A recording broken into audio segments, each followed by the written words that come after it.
Welcome to Unit 3.6, the last unit of Unit 3. Today we're going to be talking about calculating higher order derivatives. So let's first start with notations. If I had notation y, my first derivative would just be y prime, like we know. The second derivative would be y2 prime, and the nth derivative, or how many derivatives you are trying to find, would just be y to the nth. For notation f of x, the first derivative, as we know, is just f prime of x. The second derivative is f2 prime of x, and the nth derivative is f to the nth prime of x. And lastly, the notation y, again, could also be shown as the first derivative being dy over dx, the second derivative being d to the 2y over dx to the 2. And then the nth derivative would be d to the nth times y over dx to the nth. Now let's do an example. If I was given f of x equals x to the 6th power minus 2x to the 4th power plus 5x to the 2nd power minus 3x plus 9, and I wanted to find f prime of x, f2 prime of x, f3 prime of x, and f4 prime of x, all I have to do is do the derivatives of the next prime. Basically, if I have f of x, I know f prime of x would just try to find the derivative from f of x. So let's do that. We know with the power rule out and the constant multiple rule, I would have to bring 6 to the front.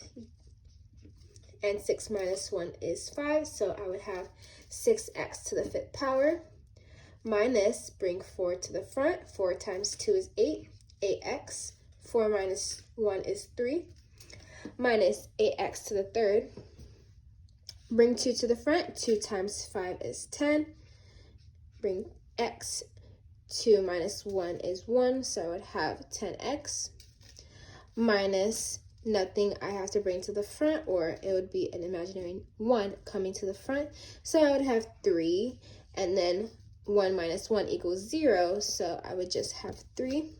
And since 9 is a constant, I would put plus 0 because a constant is always going to equal 0.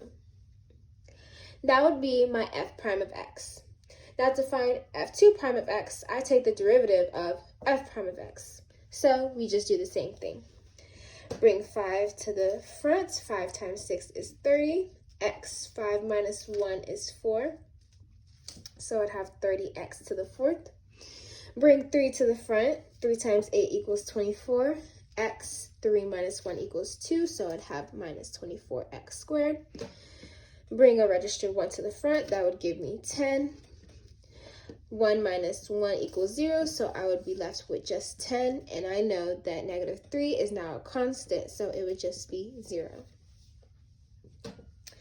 To find the derivative of f3 prime of x, I would just take the derivative of f2 prime of x.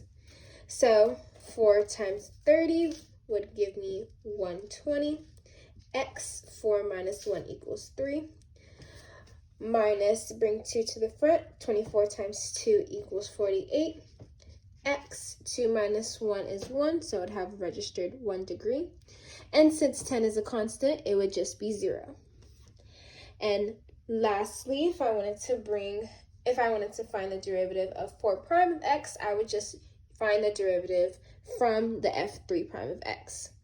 So 3 times 120 would give me 360, x, 3 minus 1 equals 2, so it would be 360x squared, minus, I'll bring a registered 1 to the front, so minus 48, and then 1 minus 1 does equal 0, so you're left with just 48.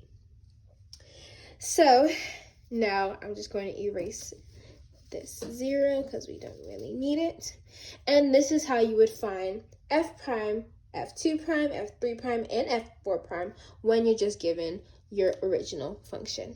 Thank you.